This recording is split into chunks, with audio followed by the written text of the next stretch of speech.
Now, for this particular thing, for many people that are new, again, we generally don't argue with the conversation. I mean, the presentation. But today, we do have a lot of things to debate.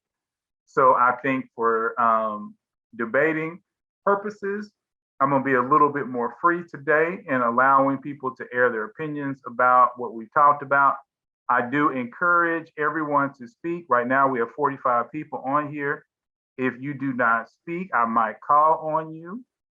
So, like people like Sandra, Stephanie, Tanya, Chastity, Dee, Colleen, Felicia, Deidre, Candace, Sandra, Bernadine, Cassidy. I don't know how. Timmy, Tope. I hope I say that right. Marshall. I'm sorry, that's actually not Marshall. Lakeisha, Angelique, Bree, who's already talked, sorta.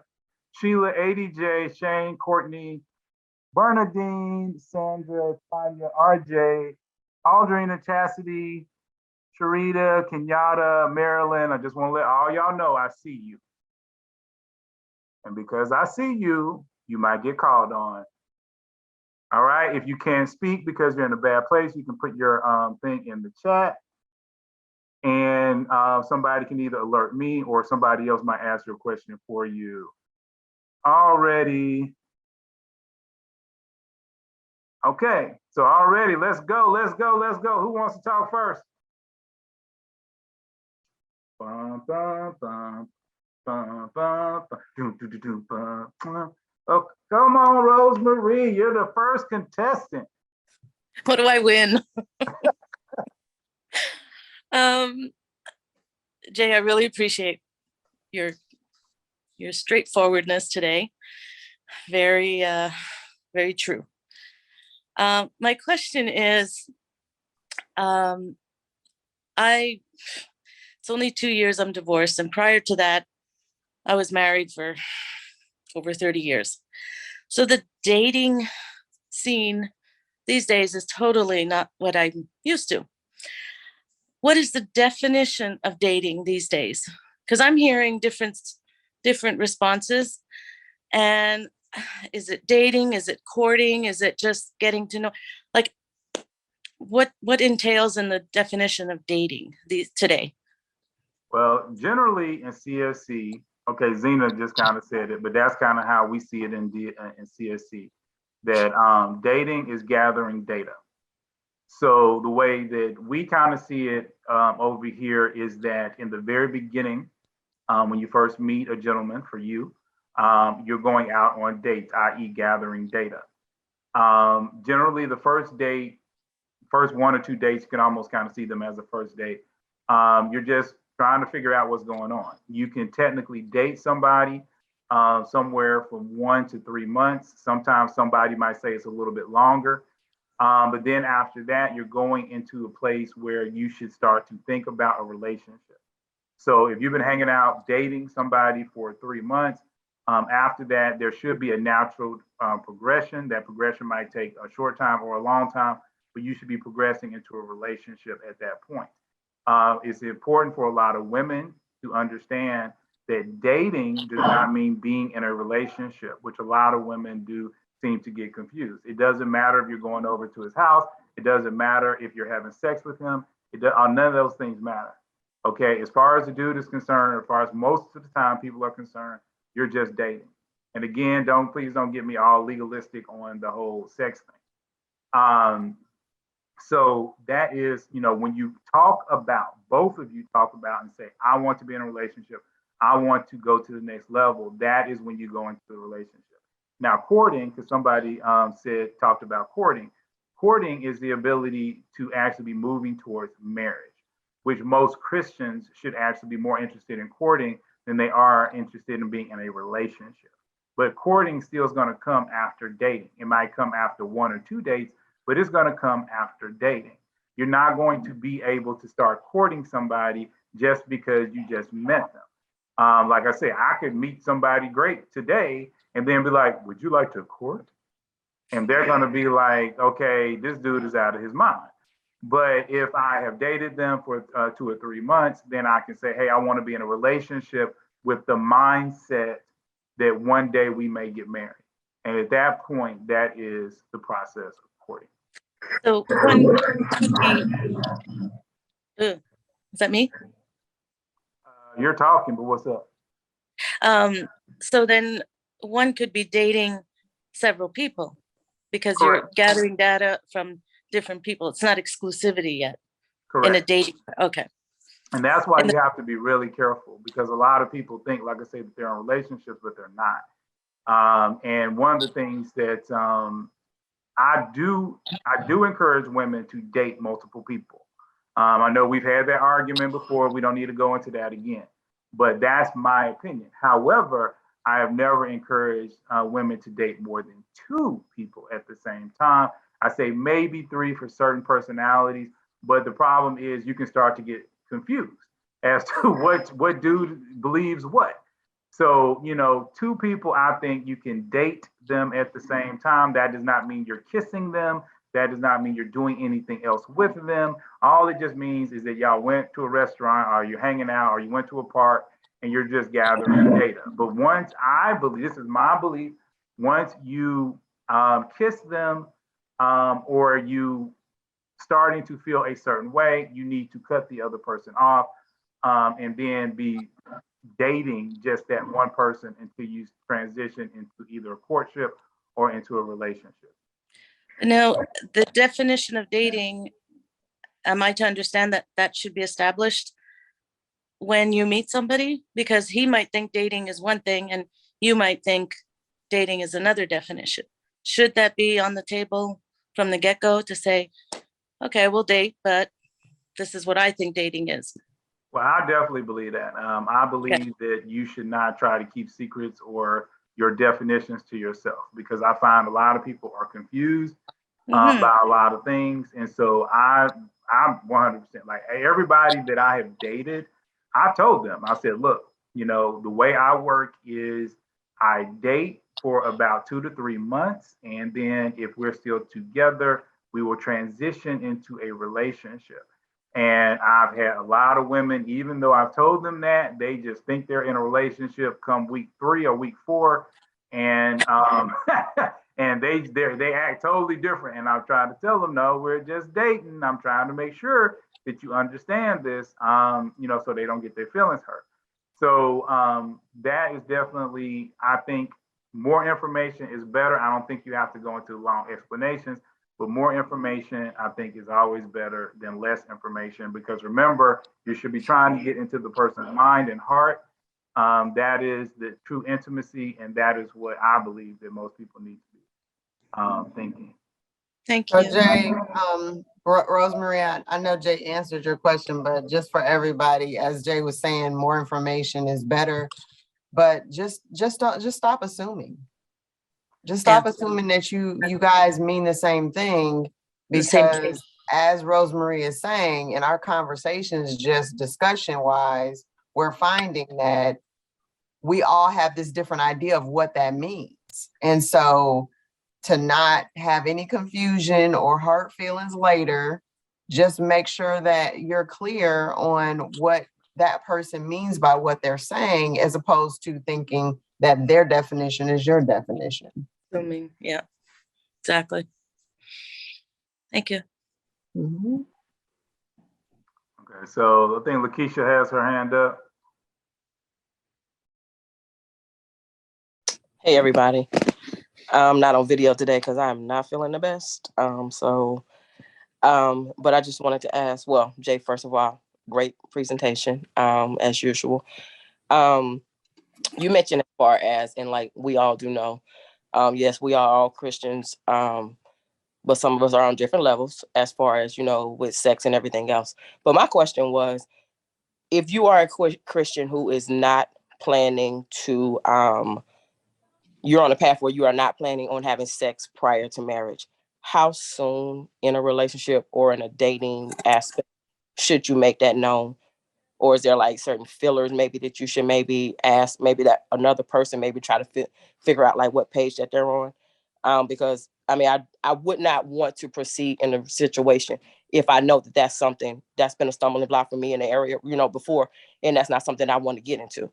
So if that's an area that is a may be questionable for that person, I probably wouldn't even want to proceed in a relationship with them. So I guess my question is like, how early on do you think that I should probably, make sure that they understand that it's not my plan. Like I'm trying to go all the way through or something like that. Well, you got a lot of the chat is blowing up with your question. But yeah, I kind of agree with some of the stuff that people are saying is that you need to just kind of tell them,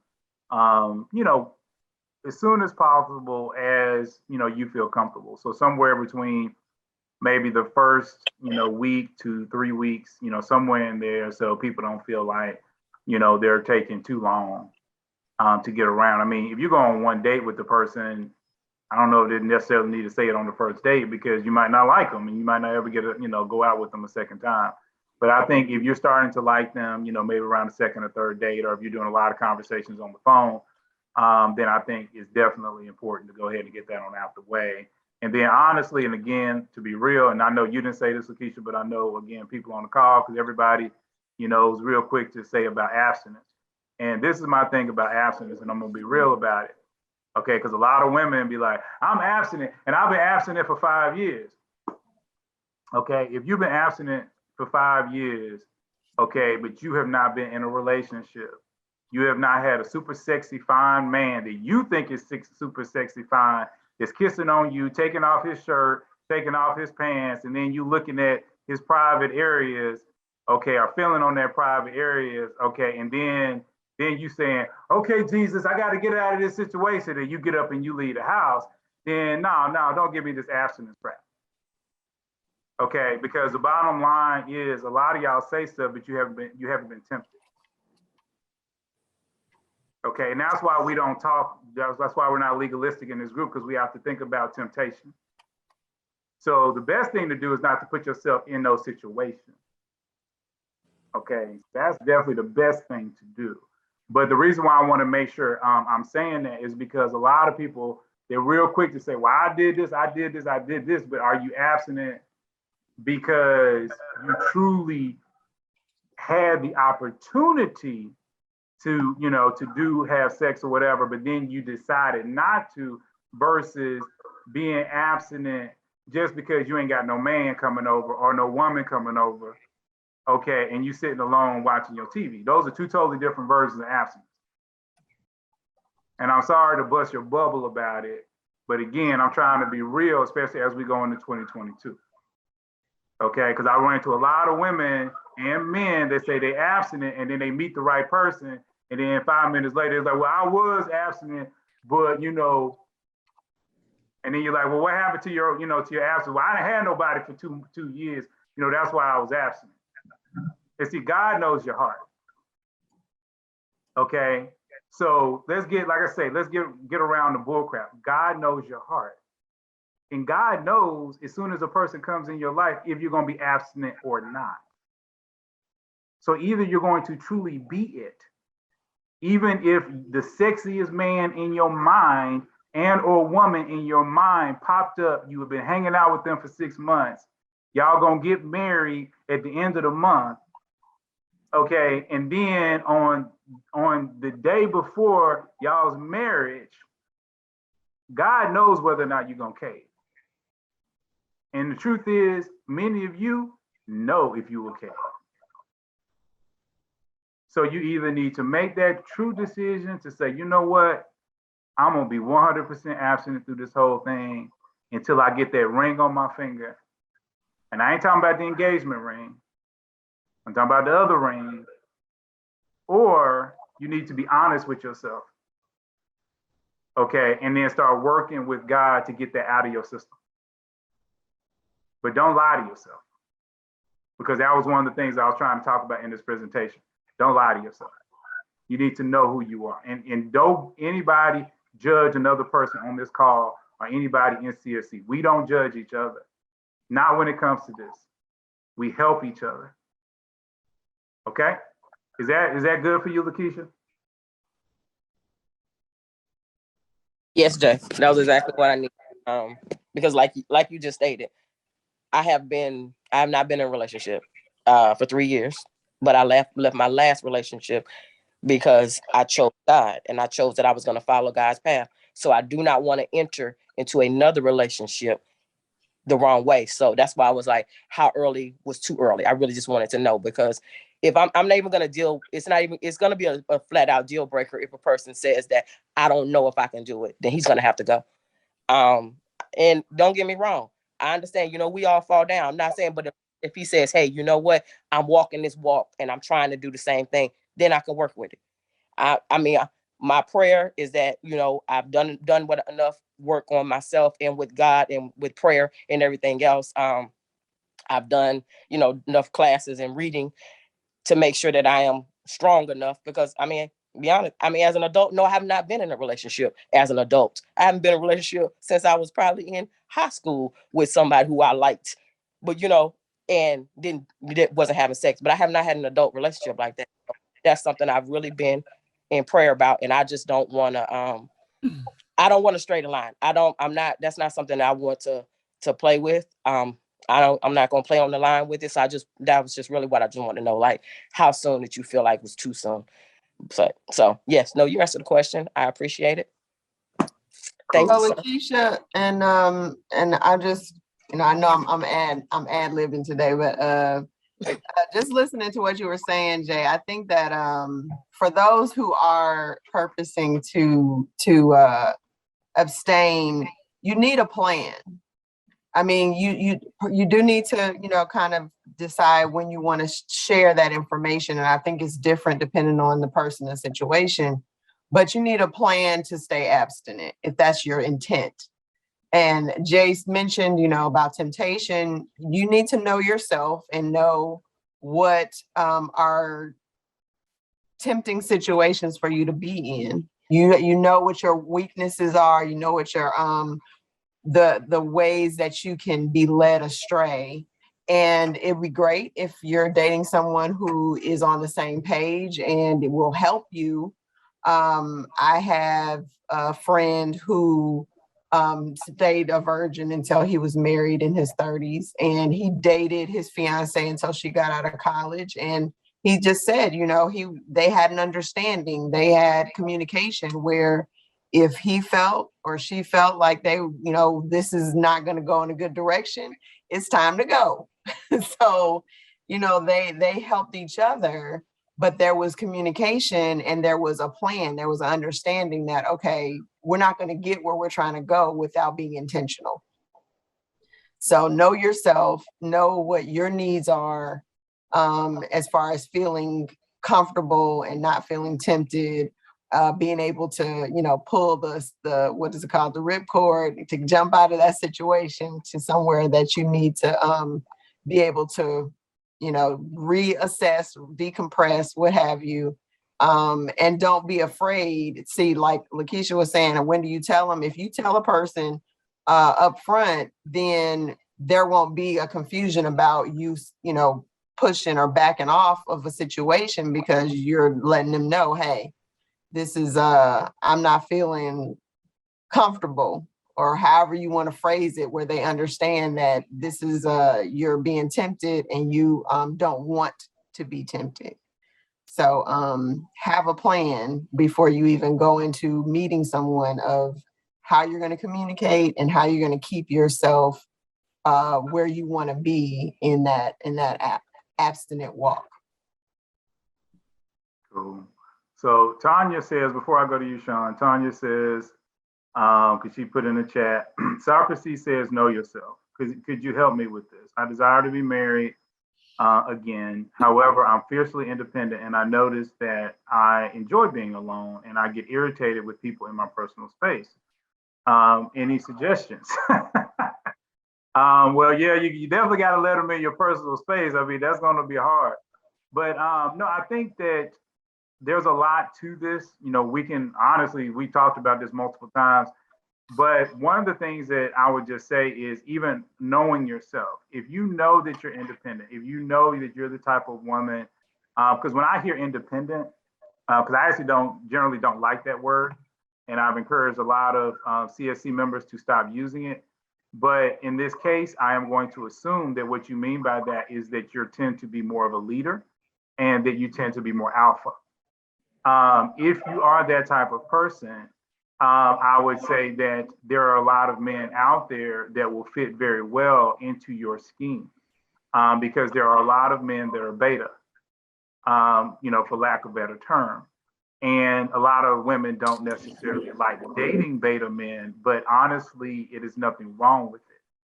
Now, as far as the being alone, there are a lot of people that are not the under you type of people. There's a lot of personalities that they like being gone a lot. So they like doing their own thing. Like if you married a truck driver, he would be gone a lot. Then he would pop in from time to time, might spend 1 or 2 weeks with you a month, and the rest of the time you would have on your own. So there's a lot of things that you can do and a lot of people and personalities, but by knowing what you want and the type of energy that you have, you can basically put yourself in a situation where you can get with the type of person that you're looking for. So I saw that you unmuted. So you have something you wanted to say, Tanya? No, but that's helpful. Thank you. That is very helpful. Awesome. Because like I said, once you know what you want, and who you are, then that's kind of what I'm encouraging most people to do. It's like I said, I'm a dog person, just to give you an example. So, when I run into people who don't like dogs, I don't hate them. I don't dislike them. But I'm like, look, unless you're allergic to dogs, we're gonna have a dog. And if you hate dogs, then are you scared of dogs? Then you're not for me. It's not, it's it's no big thing. It's no big worry. It's not a concern. I know I love dogs and I'm not going to live the rest of my life without a dog. So that's just what it is. So you need to know, it might seem so simple, but a lot of us aren't asking questions like that. And just like what Tanya was saying, what if you are the type of person that likes to sit around and watch TV all day? There are lots of people that like to do that. There's nothing wrong with that. You might be an activities person where you want to constantly do things. You might be a foodie where you want to eat at every restaurant in Atlanta or in your city, wherever you are. There's nothing wrong with that, but you need to know you want to do that. Because, I run into too many situations where, because I do counsel people, believe it or not. And one lady that I counseled, when she first started dating this one guy, she was that person. She wants to do the food. She wants to travel. She wants to do this. And all her man wanted to do was watch TV and Netflix. He had binge watched half of Netflix. Okay. And, it was just driving her crazy. And I was like, I know you looking at this fine 6'4" man and with these muscles and all of this, but this dude don't like to do the things that you like to do. And that's why I say, don't fall in love with this outside. Y'all need to be falling in love with here and in here. Okay, because otherwise y'all gonna be miserable. Okay, Sense has something to say. What's up? I got a quick question, which I love everything that you just said, but there was something you said about beta men that I would like to have you expel on, because I do address myself as an alpha female. I know that I can be extremely dominant. However, I also know that by learning myself and knowing myself better, that I know that sometimes can be somewhat of a fault. So I work really hard at that, but I tend to be attracted to the very dominant alpha male, which doesn't seem to pan out well for me. So I always said that dating a beta man would not work for me. But what would be the suggestions if I am saying I'm open to let's stop going with what you know and do something you don't know? Well, beta men are just men. The difference between a beta man and an alpha man is the same thing, the difference between an alpha woman and a beta woman. Beta people generally just need more encouragement. And when you're the alpha, you are the leader. And so the thing I try to tell people and explain to them, look at how Jesus led. Okay, Jesus was the ultimate alpha. So let's understand how he led. So I always tell people this story, and I'm gonna try to do it as quickly as possible to try to get to more questions and stuff like that.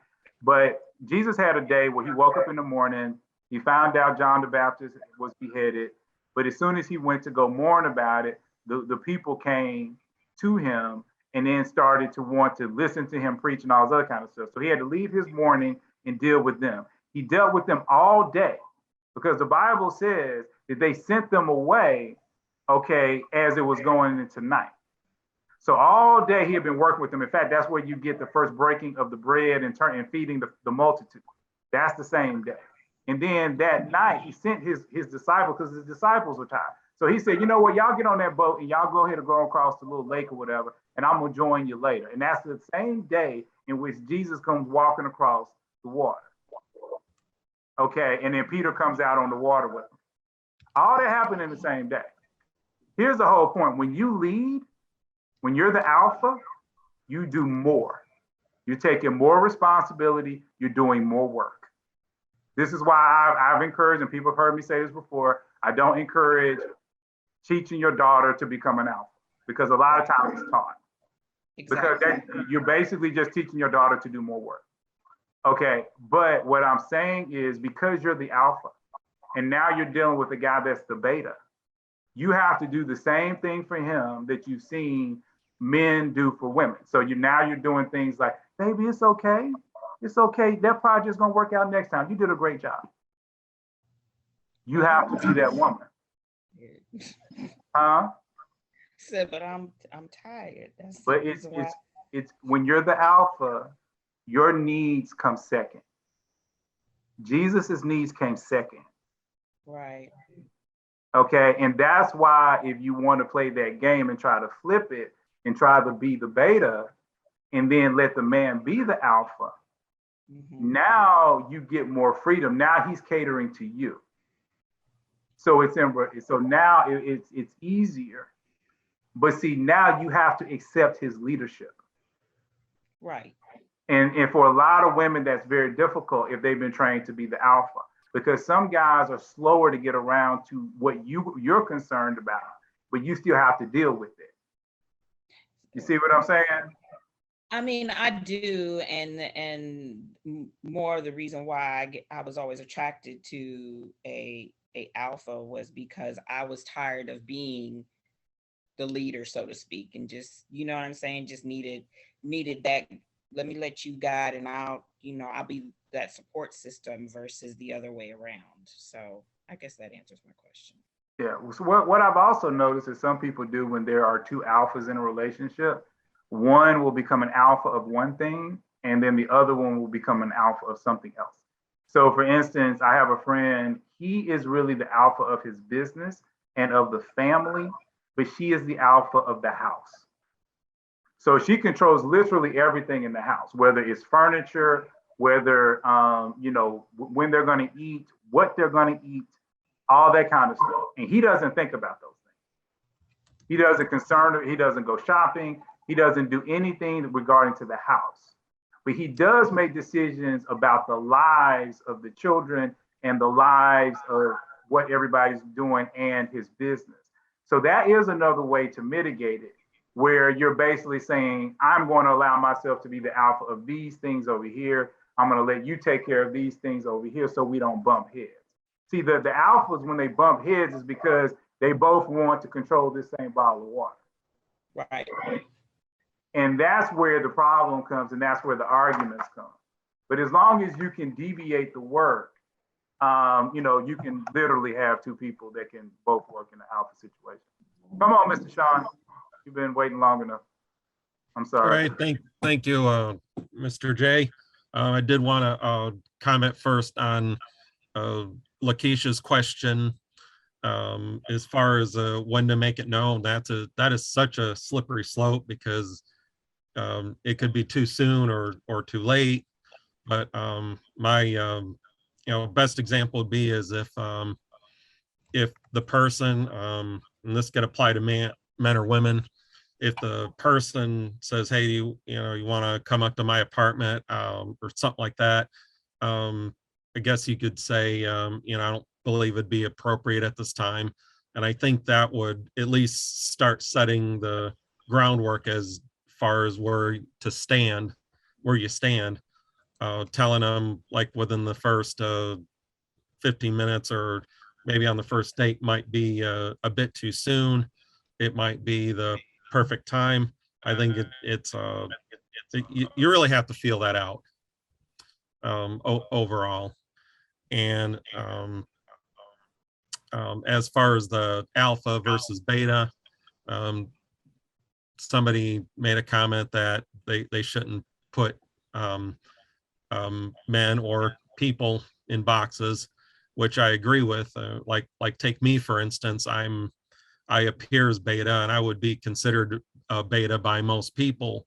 But you know, when, for instance, there was a situation months ago when there was a kayaking issue, somebody got sick and could not kayak anymore, and we were in the middle of nowhere.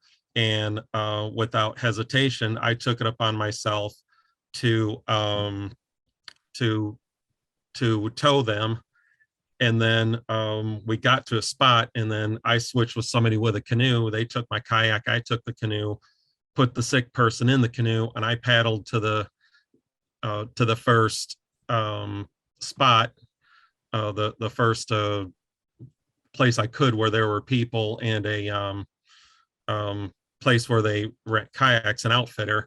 And they asked if everything was all right, and I said no, need an ambulance. But my point is yes, I take it for me, I have that appearance, but when the going gets tough, I knew what to do, when to do it, and there was no hesitation. I mean, I'm not trying to brag. I'm just trying to say, seeing is not always what it is. No, I mean, I'm in agreement with that. In fact, you know, to take it to another level, Sean, that's actually what the main thing we're talking about next week. Because the whole thing with alpha and beta is it's really a stronghold. And God has been talking to me about those things. And that's why I say it's the whole thing about becoming a new creature. But that's why I say, for lack of a better term, that's why I use that as a precursor, you know, for lack of a better term. That was the term that I was using. So like I said, you know, people can take that however they want, but I don't think anybody has to stay in the box that other people and or themselves have put them in. So what's up to Sean? So I wanted to comment on a couple of things. First, since Sean was just talking about this alpha beta thing and we were talking about that, I'll go on that first.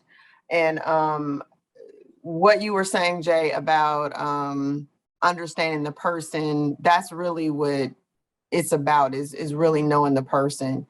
Because as Sean was saying, a person can appear one way, but in the circumstances in which it's necessary, they can take charge and be a protector, or, you know, whatever is required in the circumstance. It's really the difference between someone who's in control versus someone who just simply has authority. So we talked last year about proclaiming things versus just being that thing. So you don't need to claim to be something that you are. Nobody is showing up here. And I mean, I understand that in some social media, we are having to claim, but we're not showing up here saying, I'm a woman, I'm a man, we're not showing up claiming those things. They just are self-evident. And so just as if you're self-sufficient, if you're whatever it is, you're not having to claim that in your everyday life, because your actions, your behavior state what that is. So if you are in authority over your household, you don't have to sit there and tell people, I wear the pants in my household. You're professing it by your actions. And so in that same discussion we had last year, I had mentioned about, everybody looks at the lion as the ultimate king of the jungle, authority, whatever. But the lionesses do almost all of the hunting. They do almost all of the hunting. The lions do very little of the protecting and all of that type of stuff. But when something goes down and the lionesses say, hey, we need some backup, they get up and they don't even necessarily have to, they can just show up sometimes and it's done because they have authority. And they don't go around doing a bunch of stuff it's just understood because they walk in authority. So a man or a husband should not have to prove that he just has to walk in it. And as Jay was saying, there are going to be, if you're in a symbiotic relationship, there's going to be things that that woman has authority over because that is what her strength, her care, her concern is in, her focus is in, and he will have things that are under his authority. And if they are, like I said, in a symbiotic relationship, they're on one accord, then there's not going to be a struggle for control over the same thing because they are a team working together towards a common goal. So when you as a person, and I'm going to go back to what Tanya had asked earlier about having comfort in somebody being in their space. I'm not going to try to read your mind, but I'm going to say this. It's a difference in being an introvert or wanting to be by yourself and having like a safe space that you are, as time goes on, it's more and more difficult to welcome people into your space because you start to build up walls. And so the only way to undo that is to build up trust to where people can come in and you're comfortable with that. I shared that I have realized that I'm not real controlling about other things, but my space, I'm very controlling about. And most people don't know where I live. Most people don't come over my house. I'm very controlling about my space. And that is comfortable for me. I don't have to worry about certain things with that. But I do also understand that it's limiting in that means that it's going to be less people coming in my space. But I understand that if I welcome a man into my life, that I'm going to have to build up that trust and comfort to allow him in. Otherwise, it's not going to go anywhere. It's not going to be a successful relationship because you can't, have both of those things that coexisting. Which leads me into all of the comments that were coming up about independent, which I don't know if Jay, you saw that a lot of stuff came up when you said you don't like that word. So independent is not a good word for humans. God made us to depend on each other, to need each other, to fellowship with each other, to love on each other, to support each other. That is the way that we were made. And when we don't do that, it usually does not go well for us. So when Jay had talked about the word previously, there was a lot of conversation that kind of led to, because you're independent, that means that you can't allow people to help you. You can't ask for help. You can't receive help. You can't look to others. You can't welcome in others because I don't need a man to open the door for me. I don't need anybody to help me. So if you're not making room in your life for people, then obviously that's going to be limiting. Now, that's often not what people think when they say independent. As was saying in the chat, they're thinking, oh, I'm self-sufficient. I have, my own home. I have my own income. That's what they're thinking. But when it shows up in relationships, those are the things that show up often in relationships are the rejection of being open to the other person being a part of your life in a way that they feel welcome and like, okay, I see where I fit in here versus I'm just a person to keep you company. So that is a big part of why that word became an issue, because that was coming up a lot of not people wanting to not seem like they weren't independent because they were welcoming a man to help them, to do things, to look out for them. While then saying, the guys aren't willing to, chivalry and all of this stuff. And it's like, but when they try to do things, you say you reject it, but you then say, so you got to kind of think about how they're going to fit in if you don't need anybody for anything. So that's what the word is about. And so self-sufficient is kind of a more fitting word for what the actual thought process is of what some of you guys were sharing in the chat. Yeah. I mean, maybe afterwards, because, you know, in about 15 minutes, we're technically through for our first 2 hours, and we can go into that even more. But yeah, we talked about independent multiple times. Tashawn knows my feelings about it, because the whole thing about it is you don't see me saying, oh, I'm an independent man. Okay, I am. You know that I am. I assume that all the ladies here have their own place.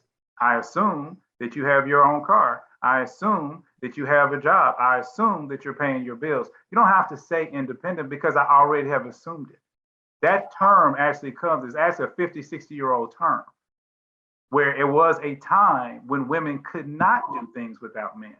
But every man on this doggone call was either 10 years old or wasn't born. So for all of us, women have always been independent. But it's just like Tashawn said, when a woman is claiming it and she's forcing it, it does come to mind that she is also bringing on to her person that attitude of, I don't need a man. And when you start to say, what is even the term of independent, just like Tashawn says, is God would not even say he's independent, because he's saying, I'm dependent. I want to depend on other people. I want to bring these people into my life. If you care about somebody else, you're depending upon that person, even if it's just for friendship. I'm dependent upon Tashawn. I am dependent upon Christina. I am dependent upon Sean B. Okay, everybody that's in the organizational committee for CSC, I am dependent upon. I need them. I need Marla. Okay, I need these people. I have no problem with saying that. Okay, and so to me, having the mindset to say I need others is nothing wrong with that. But it's on you on how you want to handle that. That is your life. But I am telling for a lot of the women, when you talk to men and you start to say, well, I'm an independent, as soon as you say that, their brain shuts off. And they start to think you're the biggest B, you're the biggest jerk, you're the biggest person with an attitude, and I don't want to deal with you anymore. So that's why I'm encouraging women. This is outside of God, what we're talking about right now, because this is a social issue, which again, we go into slightly to next week, when we start talking about strongholds, because all it is a stronghold. It's a stronghold that the devil has put down here. And he's trying to put women in a box. It's an independent box, it's an alpha box, it's a beta box, it's an Enneagram box, it's a woman box. Okay, you're putting people in boxes. Just like women have long hair, guys have short hair. That's a box. Women don't have goatees and beards and mustaches. Men do. I've seen plenty of women with a little goatee down there.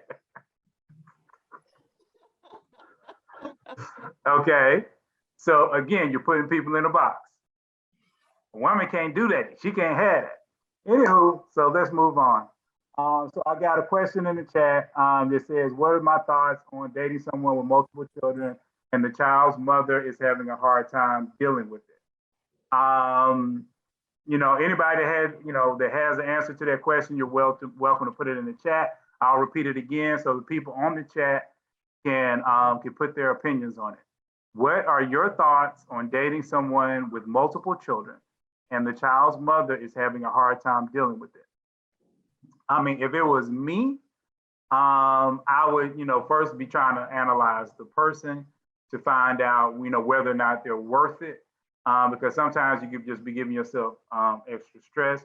But then if the person is worth it, I mean, then you just gotta figure out a way to work, come to a solution. I mean, that's all you can really do about it. So that's kind of my real quick take on it. But Stephanie had her hand up. I was gonna call on you next. Stephanie, did you still want to say something? I will. Thank you, and thanks for all the comments. I think that you hit on a lot of things that I was asking about. I'm just wondering, because so many people use the words alpha and beta, are we really, kind of on the same page with what that means? A lot of what I've heard people define as alpha is really toxic masculinity or just women with trust issues. Because for me, I find that it's really easy to follow somebody that you trust. And that's personal. But then, just in a work environment, I work with a lot of senior executives and I advise them. And the ones that do their jobs the best, that are the best leaders, they're great at delegating. They don't micromanage their staff. They ask other people what they think. They're considerate. And for me, those are all also what I would consider true alpha traits. Like, when we use the word alpha and beta, are we all on the same page? I'm just wondering if what we're defining as alpha really is a man who has control issues, or an alpha female, is that somebody who just can't trust people because of whatever has gone on in the past, or maybe just dealing with people that are not considerate enough to consider you as, somebody who is an equal, that is just in a position where you respect their authority and their leadership. Well, I mean, I'll give you, my answer to that. And, like I said, people in the chat can talk, and if somebody else wants to say, again, for me, I don't see, I think it's about where you got your definition. I think ultimately it's kind of like when we're talking about dating and courting versus being in a relationship. These are all different definitions that people toss around. That's why one of the things that we like to do here a lot of times is that when we have a term that pops up over and over and over again, we like to define it so that people in the group know exactly what it means. When I say alpha, I mean a leader. I'm not saying somebody with toxic masculinity. Toxic masculinity is, to me, its own definition. It's basically telling you what it is. I see Jesus as an alpha, okay, because he is a leader. That to me is just a leader. A beta is just a person who enjoys following. They really don't want to lead. It doesn't mean they don't have good qualities. It just means that they just generally don't want to lead. There are a lot of people that don't want to lead. They just want to be led. And then there's a lot of people who want to lead for the most part, and they don't want anybody to lead them. See, those are all different things, but how somebody leads is different. Because I lead CSC, for example, I do more work than the average person. The average person, think about it. Y'all just, many people just showed up today. Hey, I just showed up. Okay, I'm gonna listen to Jay and to Sean and whoever decides they want to talk. But guess what? I had to put that presentation together. Guess what? I had to put stuff out on meetup.com. Guess what? I got to get with people and organize what we're going to do for the rest of this year. But people that just follow, they just show up. That's all they have to do. All they have to do is show up. But the people who are actually leading, we actually have to do more work. A true leader is a giver. A true leader is bending down for his people. I'm gonna give you a really great Bible scripture. Again, when you talk about this whole thing with women and men and who's leading who and who's submitting to who and all this other kind of crap. Okay, in the Bible, it talks about women submit to your husbands. I know all y'all heard this. You're like, oh my gosh, not that scripture. Okay, women submit to your husbands, and then it basically says, men, love your wives as though you love your own body. Okay, and you've heard this, right? See, y'all don't listen to that second part, and people don't go deep into that. So here's how this works. I'm gonna show you how this works. If I'm walking in my apartment and then I hit, sitting on my couch. So if I hit my couch with my toe, my foot hits this couch, and then my pinky toe gets really, really hurt, what is the first thing I'm gonna do? I'm going to stop whatever I am doing, and I'm gonna take care of my pinky toe. That's what I'm gonna do, okay? Because now my pinky toe is hurt, my toe is hurt, I'm in pain, so therefore I am going to stop. If my wife is my body, then if I come home and she's in pain, I stop what I was going to do and I handle her pain. I make sure she's okay. I cater to her and I take care of her. I put her needs first And then once she's taken care of, then I go back to what I was doing. See, the problem is a lot of women find men that don't understand that second sentence. They don't understand that perspective. They're doing their best to submit to their husband, but their husband is not treating them like they would treat their own body. And because of that, the woman is in distress because now she's submitting to a man that doesn't care about her, like we were saying earlier in the presentation about selfishness. He's selfish, he's about him, cater to me, but that's not a real leader. A real leader caters to you. So any more questions on that?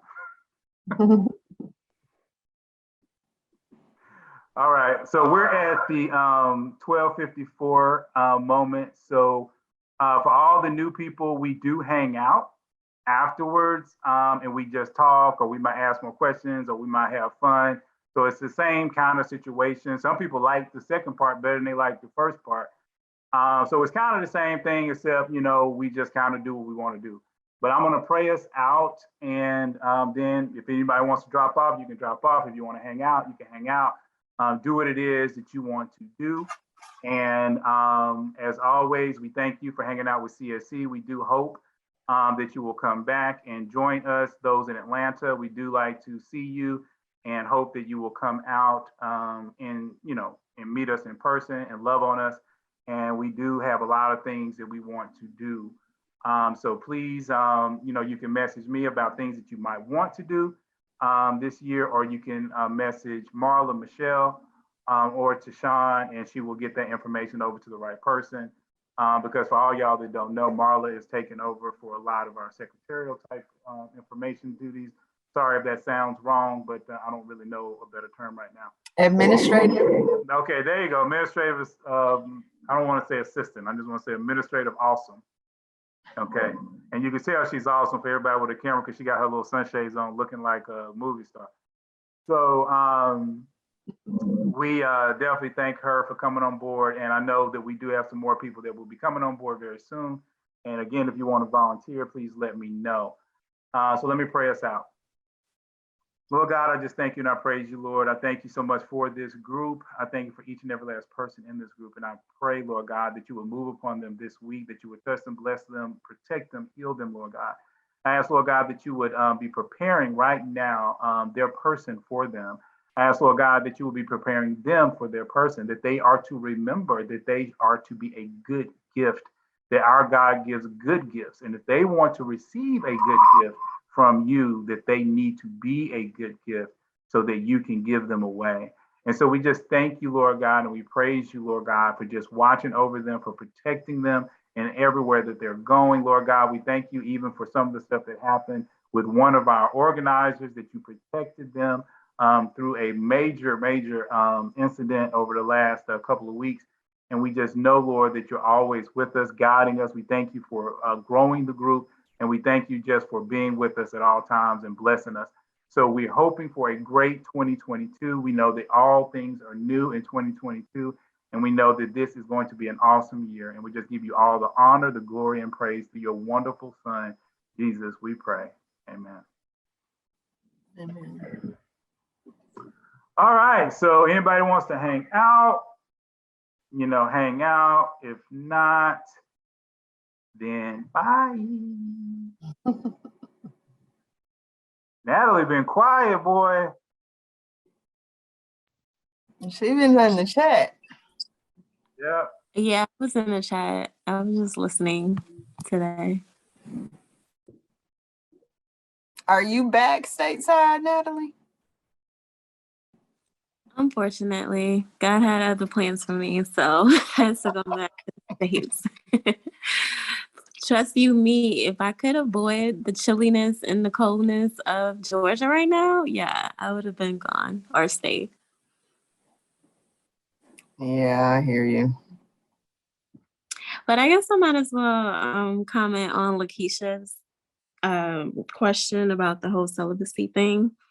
I think that like in terms of, letting them know like at what stage in the dating process I guess I could say from my experience, you don't even need to tell them in many situations or scenarios. Like you could honestly like give them or ask them like leading questions or like questions that I don't know, like what are your beliefs in marriage? What are your beliefs in having kids and stuff like that? Like conversations like that or just questions like that could kind of open up like certain responses that you kind of already would be indications that they're not going to be on the same page with you.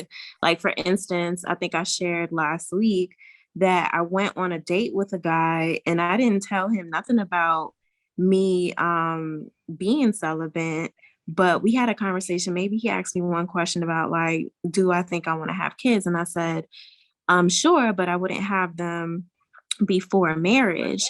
And he was like, oh, okay. So then maybe like a week or two after speaking, I noticed that he kind of like was, kind of withdrawing and not like hitting me up or checking on me or whatever. So I was like, okay, so it sounds like you, your interest level has changed. And he was like, yeah, it sounds like you are looking for a husband. So, it could have been my demeanor. It could have been, the way I asked him questions. It could have been my responses to the questions he asked me or whatever the case is. But I didn't tell him that, I'm waiting till marriage, but he just picked that up. So it's basically like how you carry yourself, what kind of questions you ask, those type of things I think will help you kind of sort those people out. And honestly, those people will see the type of character that you've built within yourself and what kind of guy you're looking for, and they'll step out. And for you to not even have to say or give your personal dating history or what you're looking for. And it'll happen naturally, I think, in conversation and just in general. That was good, Natalie. That's what I was trying to figure out. Like, is there's maybe some filler questions? I'm kind of like way past the age of having kids. I'm somebody's grandma. So I'm gonna have to come up with another question or maybe come up with some other type of filler question. But no, that's kind of what I was thinking. Like maybe there's some type, instead of just being so direct about it, just right off the back, because I don't want to waste my time or anyone else's time. If they're not on a similar path or similar walk than I'm on. Because we just can't assume, like Jay said, just because you meet somebody at church or just because someone is a Christian, you can't assume that they're on the same path that I'm on. So, no, but I have to figure out some type of filler question so that early on that it kind of comes up, and then we can figure out, I can figure out where their head is, or they will know. Yeah. Lakeisha, ask them the same question. Ask them on the date. So when do you think it's best time to tell somebody that you're celibate? You know what? That's funny. You know what? I might should. People like, what? I'm just wondering, When do you or too, like I was also saying that it doesn't even have to be questions. Like the same guy I'm talking about, like after the date, he walked me to my car and he was trying to go in for a kiss. And I'm like, no, I don't kiss on the first date, Yeah. And it's just like certain things you could tell them, certain mannerisms. It's not mannerisms. It's not, the word's not coming up, but just the way you carry yourself. I think some of those things are going to be a giveaway. Yeah. So yeah, that's Deshaun has said also, like, if someone, invited me, which that made sense also, be like, I'm just not ready for that yet. That's not something that, so that's definitely, and then someone had also mentioned on the chat about boundaries and dating. I actually, with my church, we actually have a group, and I did the boundaries and dating class. I did a class, through my church, the boundaries and dating. I'm actually a facilitator with that. I've facilitated already twice already because I took it like 3 years ago. That was actually the book that I read that finally helped me to get off the fence. Because I was a Christian, but I was still straddling the fence, right, for a while. I mean, I'm not even gonna lie. And when I finally read that book, it finally helped me to get off the fence and finally say no more. Right, I've just finally said I'm done with it. This is no longer how I want to live. I'm truly want to I want to live my life according to Christ. And I was dating someone at the time, and of course, we had been dating for a while. He's like, no, I'm gonna respect you. Yeah, we can do it. Please.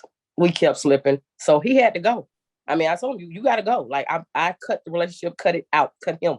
I couldn't do it anymore. So that's why I'm saying I know I have to protect that part of me, because I'm not trying to fall back into that, right? I mean, it wasn't that the guy, he wasn't a bad guy. I mean, I still got love for him. We still cool, but it's just, and even like now, he was like, oh, we should hang out. And I was like, I'm not coming to your house. You're not coming to my house. Now, if you want to go somewhere, cool, we can do that. You do not touch me, in a non-appropriate, we're not on that level anymore. So, keep your hands above the waist. Like, don't play. But, you know what I'm saying? So it's like laying down those foundations, which, I mean, nobody who I first meet, we shouldn't have that issue.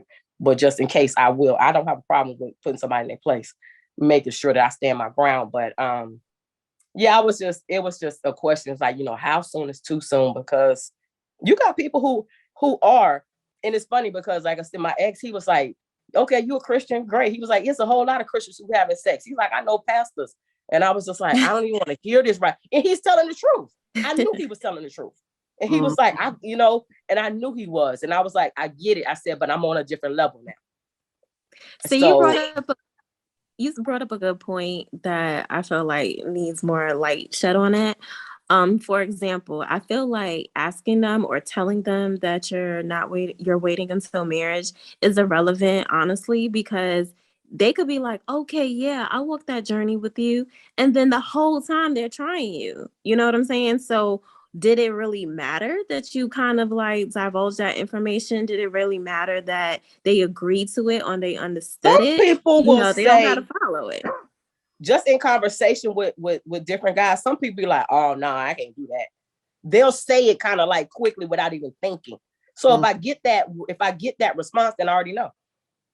Because they might not. I mean, there's like, it's a lot. Jay was right. He was, when he said it, there's a lot of Christians. He's like, I'm not gonna play with y'all. I know there's a lot of people who are Christians, still love God, but that's a struggle. That's a struggle in and out of church. Sex is a struggle in and out of church. We just gonna tell the whole truth, right? Some people are just, and everybody has different struggles. Just like, okay, I'm not an alcoholic and I ain't never did drugs, so that ain't my issue.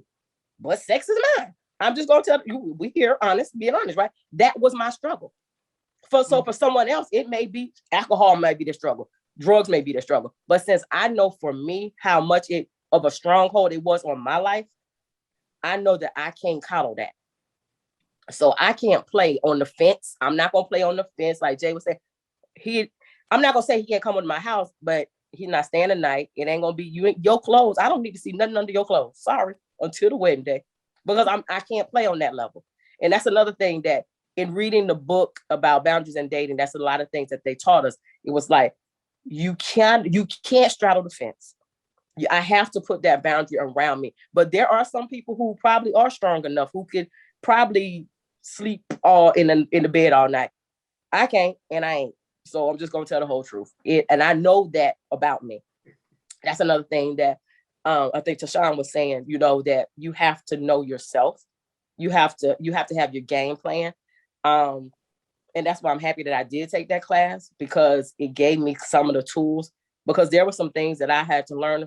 I had to stop doing.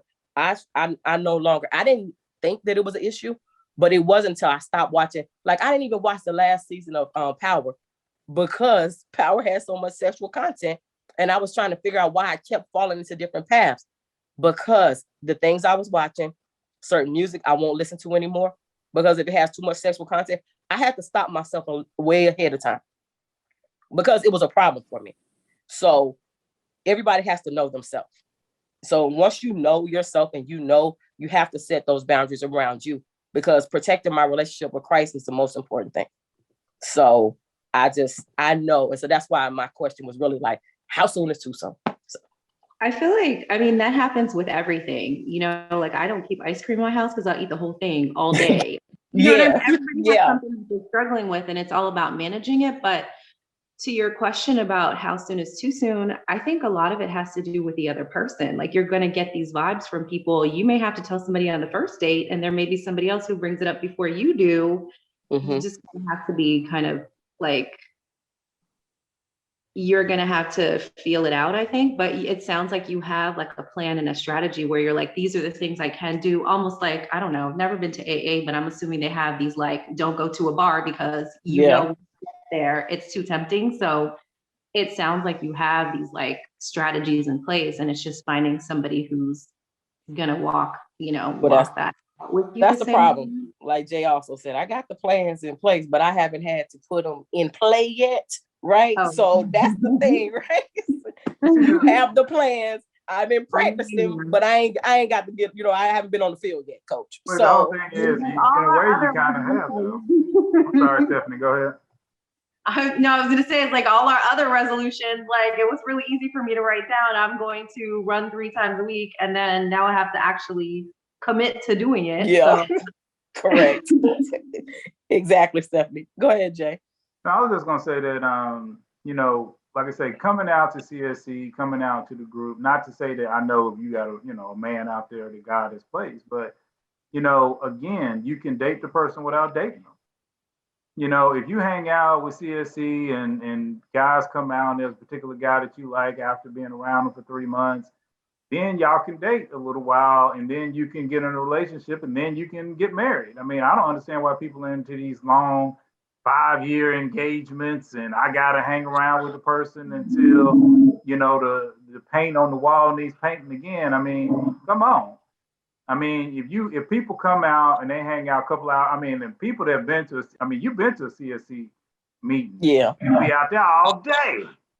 The restaurants be begging us to go home. They're like, can y'all go home? Y'all taking up too much room. Y'all making too much noise. Y'all need to leave. And, but it's a great way to just meet people, see what they're about, see if you have good energy with them. And then again, invite people, guys that you're not interested in, because you might not be interested in them, but that don't mean that, the lady across the way ain't interested, especially guys at church. If they seem like they're a good guy, bring their butt out.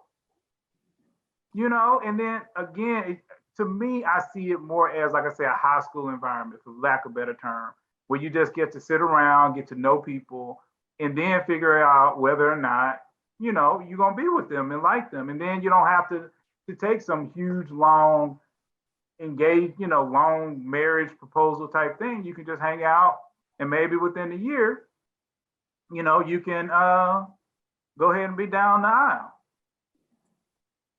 Yeah, Bree, Jay, come on, Natalie, what'd you say? I have a question.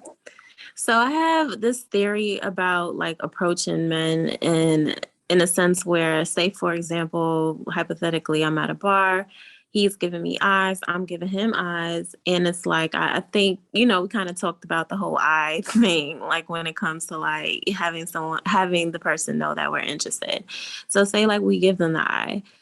I feel like if he doesn't approach me, it's almost like, will he, be as, what's the word? Like kind of present in a relationship. Like, how like the guy is supposed to quote unquote, like chase the woman or whatever the case is. My theory is like, if I had to approach you, like how is your, like, how are you going to be in a relationship? For me, that sets up like a bad tone, like in essence, where you won't be the pursuer, like when we like actually start talking or whatever. So is that theory incorrect? Because like I said, if I'm giving you eyes, you don't give me eyes, you give me eyes, but you don't, make the first move in terms of approaching, to me, that doesn't seem like the man that's going to like really be consistent and like be present and like pursue the woman. So let me know if I'm wrong about that. So Natalie, what happens when he got you? If that's the dynamic of pursuit, what happens when he got you then? What you mean, like when he got me? Well, at some point you're gonna, say, okay, I love you. I want to spend, like that's the goal is to get to that point, right? So that would suggest that his pursuit was successful and he has you now. So what happens at that point? If that's the dynamic, is him pursuing you? I guess I can't answer that question because we hardly get to that stage. Like, Well, so I don't recall being in that stage with nobody. Like, so I'm gonna tell you the first time I heard that was from my dad's mom, my grandmother, and she told me that because of that that thought process, she never felt comfortable really letting my grandfather know how she felt about him, because she needed him to feel like he still was, in the pursuit of. And I felt like that was kind of sad. It's not so much about getting the person as it is keeping them. And if they are going to be focusing on that, then that's more the prize than them doing things to like, okay, and have I won her yet? Have I won her yet? Versus, oh, this is somebody I want to keep. Because eventually a person gets tired of not, winning.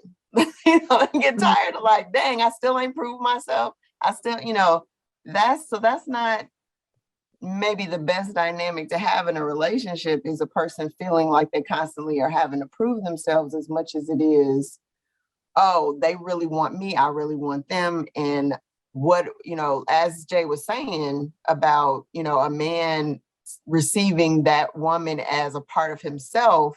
So, okay, I'm gonna treat myself good, and she's a part of me. So we are going to treat each other well, versus, that adversarial dynamic of, okay, what do I need to do? Because like you were saying, that ends up being some of that game stuff. Like, okay, it's about what do I need to do to get the person. And then once you got them, then you're like, okay, well, I got you now. I don't need to do all that stuff anymore. Well, I do have a question about the pursuing. Does it really matter if the man or the woman is doing the pursuing? For some people, I think it does. I think, mhm. was somebody else saying something? So clarification, who pursued who in Ruth? I think it depends, and also how are you really defining pursue? Like, just because you said hello first doesn't mean that he's not then gonna initiate or like plan dates or do different things. But I think a lot of it depends on like, why are you doing it and what's the spirit behind it? Like, I purposefully have to kind of slow myself down, because I know my personality is like, let me just go do this and get it done. But I have this discipline for me where I'm like, no, you need to practice checking with this person, because you want to be somebody who, like, you're not doing it all by yourself. Somebody else is here with you, and you want this person to lead. So you have to make space for them to do it. They might not do it the same way you want to do it or as quickly or whatever, but if I'm allowing that person to be in that role, and I have to kind of like, that's a check for me. But that's like a personal thing. It's not because I think it has anything to do with the guy. I think a lot of men will like lead and pursue and all the things that we want. It's just, I don't know that the first, like if you make the first move and say hello, I don't know that that necessarily sets the tone for the whole relationship, especially not if your personality is not one where you're like bent on kind of taking over. But I mean, I do that with all the men in my life, like even my brother. I just practice like, this is part of me practicing how to ask other people what they want to do, or let somebody else be in control for once, or, allow him to make decisions and wait until he's decided. But I don't know that that necessarily says anything about the guy if you say hello first, or you speak first, or you kind of put yourself out there. And there's like a mentor of mine that kind of reminded me, they were like, well, Ruth did a lot of what we would consider pursuing. Like she put herself out there. So that didn't mean that she didn't find somebody that took care of her.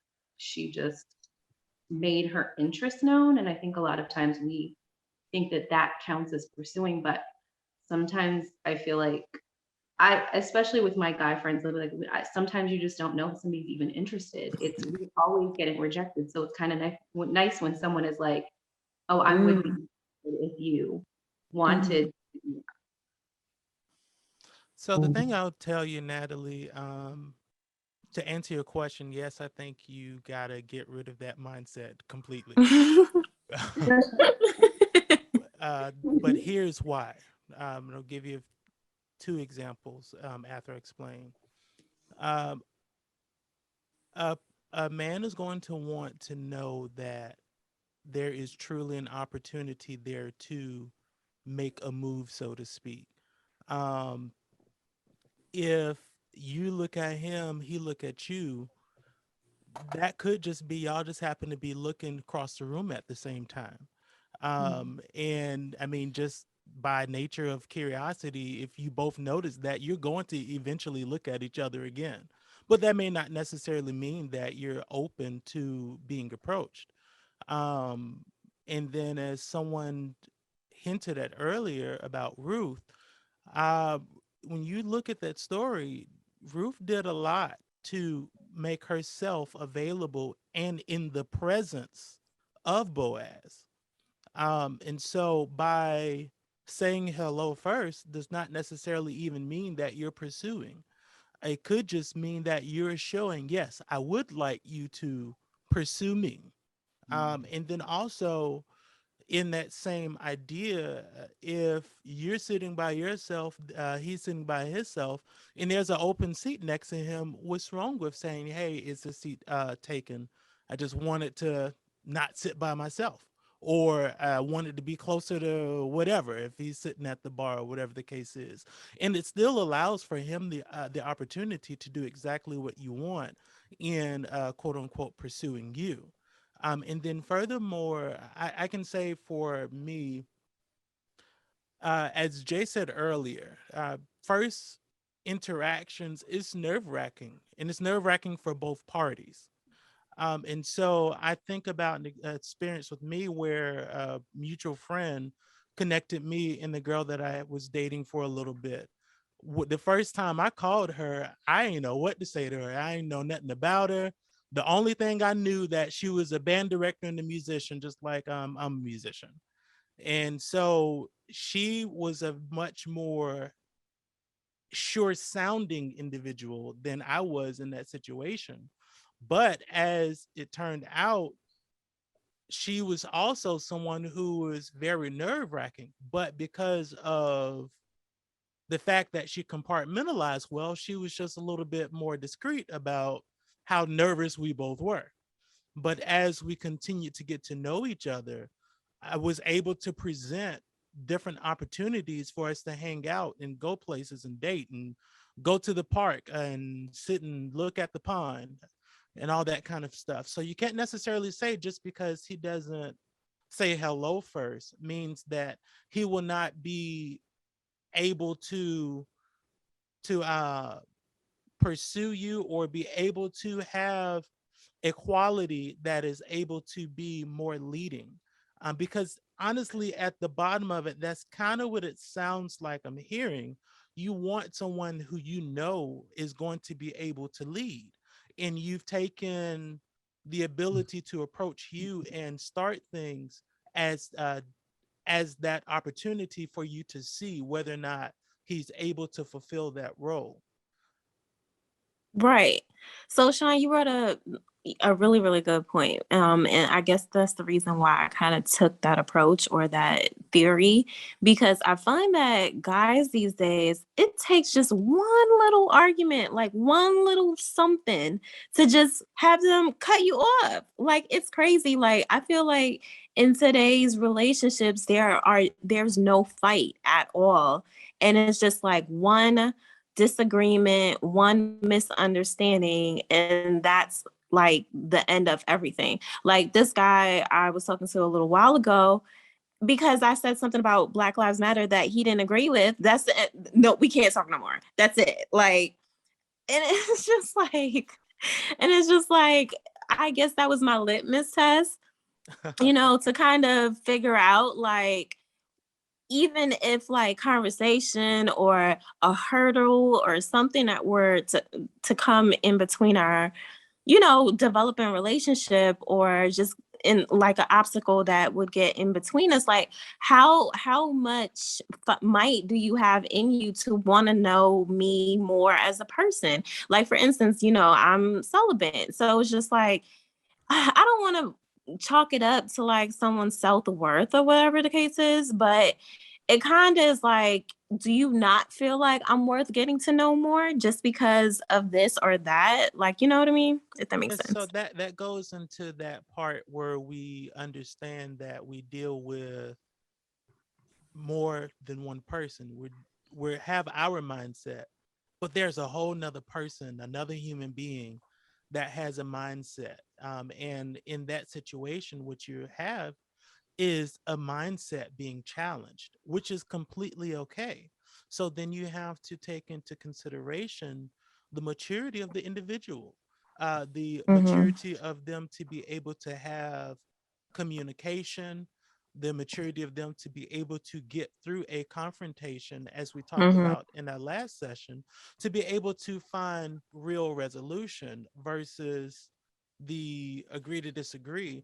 But I will say to you too, it opens up the opportunity in some regards, maybe not the situation with the Black Lives Matter. If he was just like, I'm out and you never heard from him again, but it does also open up the opportunity for him to share his opinion, and for you to take the ability to ask, well, this is how I feel about it. And I know that you tend to be a very passionate person about the things that you care about, Yeah. which is really cool. Don't get me wrong, I love that.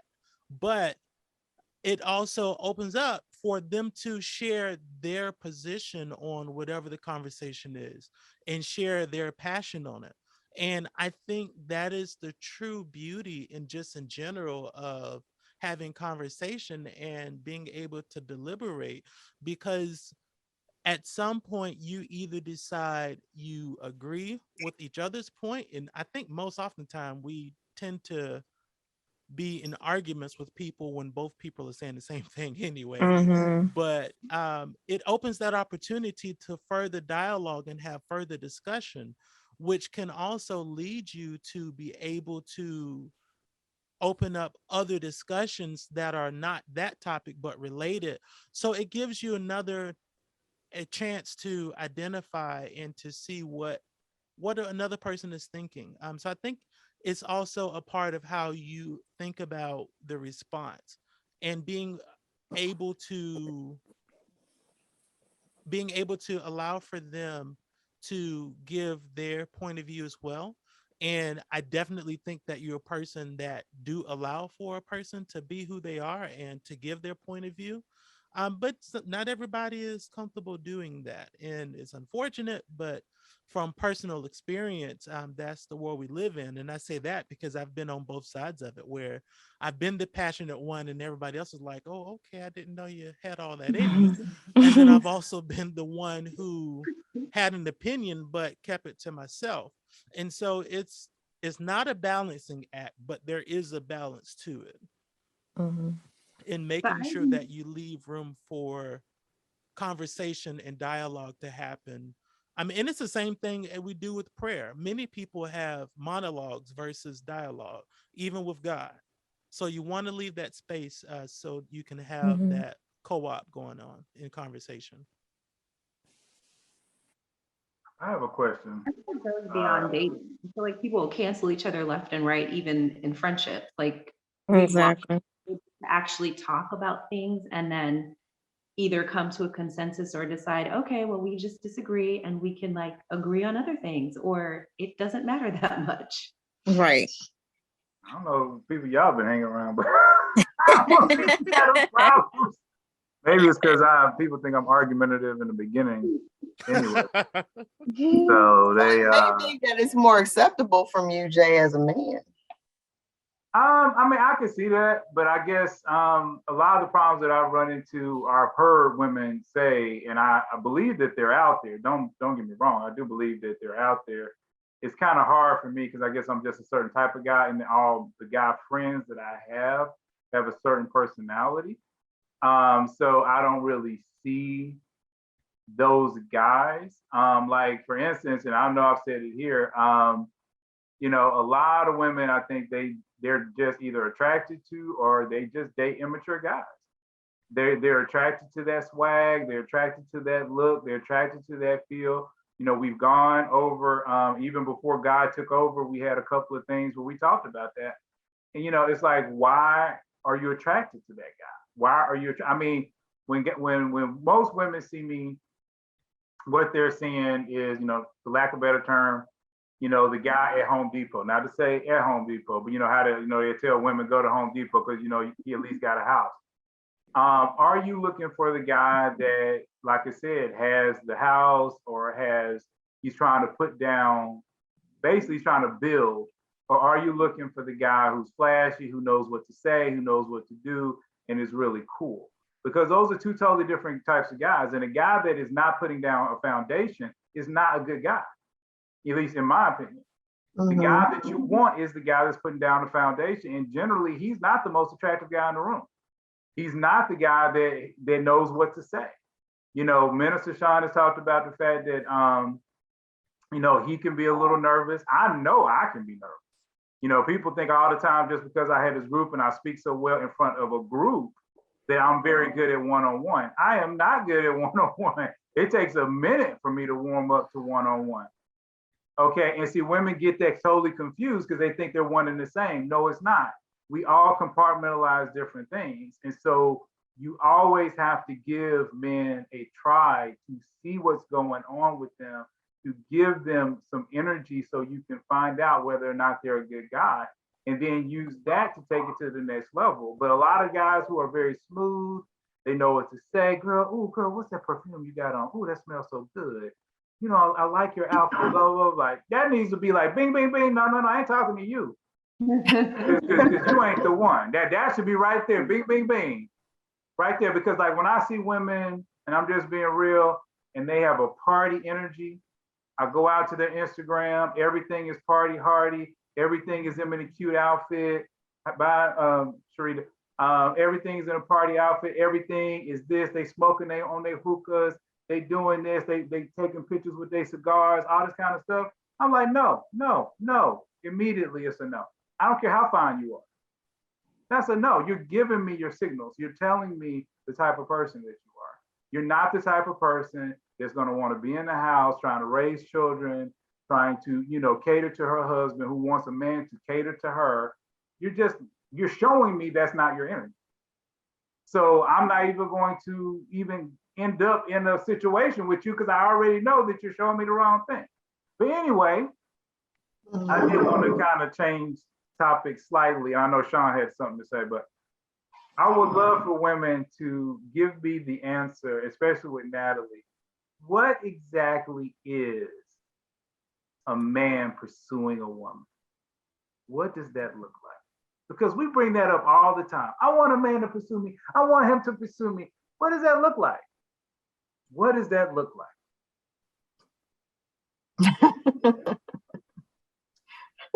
I'll let Sean go and then I'll respond.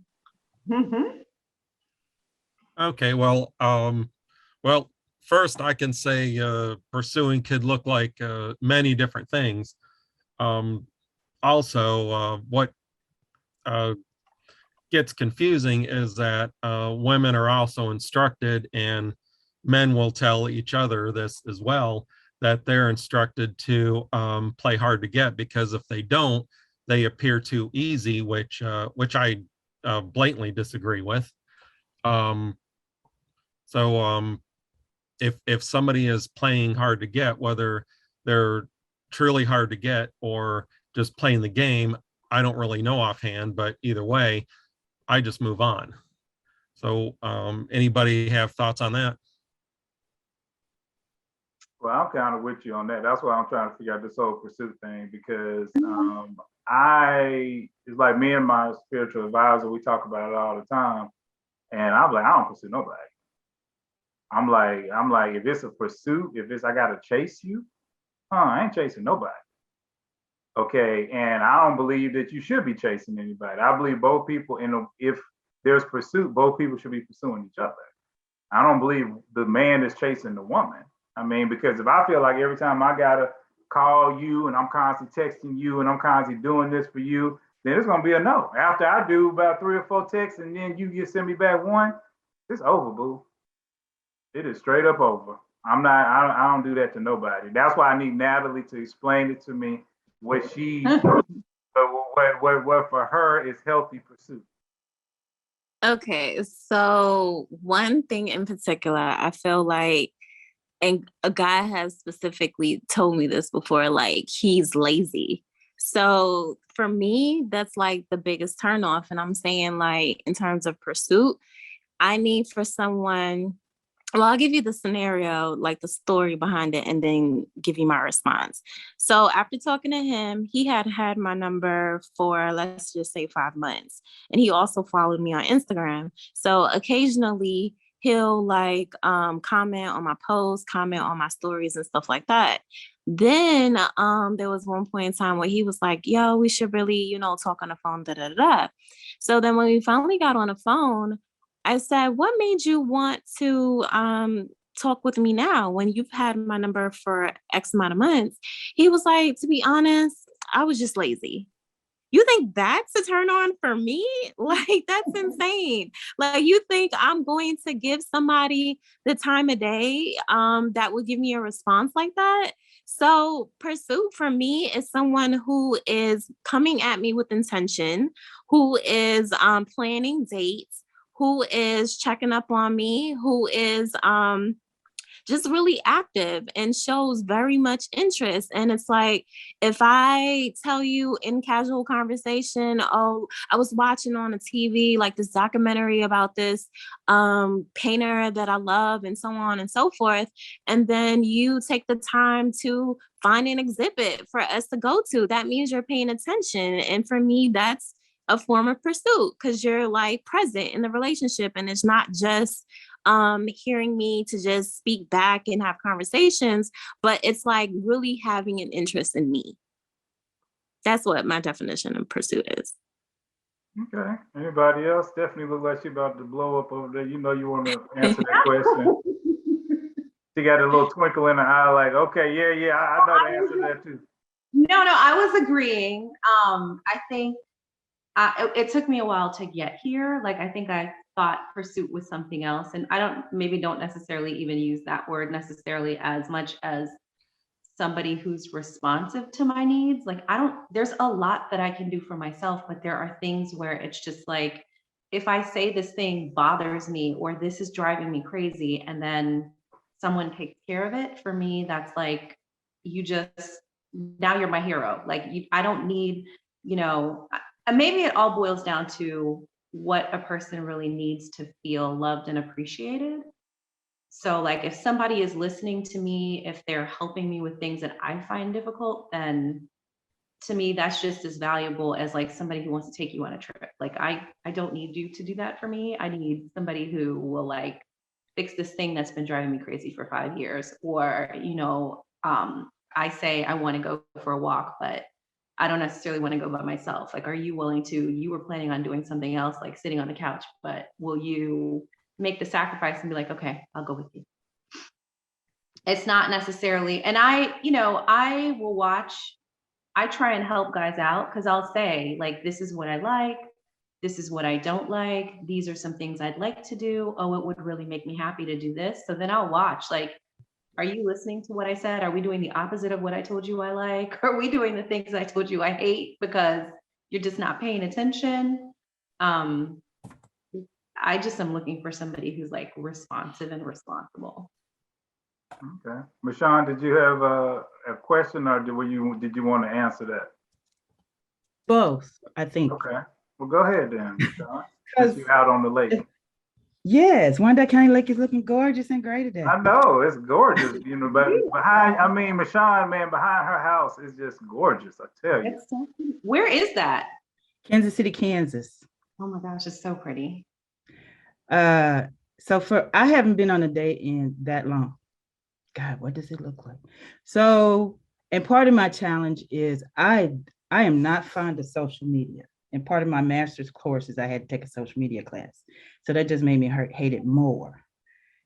And the challenge is balancing how I prefer to read body language and to see people and listen to your intonations and your tones. And so my first thought is this texting game that people want to play? No, I don't want to do it. Let's get together so I can see you and know if it's real. But COVID has kind of put it to the wayside. And like, I agree with you, JL, when you say it's like being in high school, because just because you get older doesn't mean you mature. And there are a lot of old heads out here who still think they can play the game. It's like somebody had mentioned about people in church having sex. This one dude, he insists on talking to me every week when we were having in-person church for a while. But I know who he's living with. And I'm like, so how do you know if it's a sincere pursuit? How do you know how are you going to gauge when it's time to really go forth and really try to establish with somebody that they're even worth you being pursued by? Because at this point, as an independent woman, quote unquote, that term, I don't need your money. I have a house, I have a car. I don't want any kids. If you came with kids and I'm okay with one, maybe two baby mamas, but once you get to 3, 4, 5, and 6 and beyond, it was nice to meet you. You gotta get on Maury. Be on Maury Povich. I am not the father.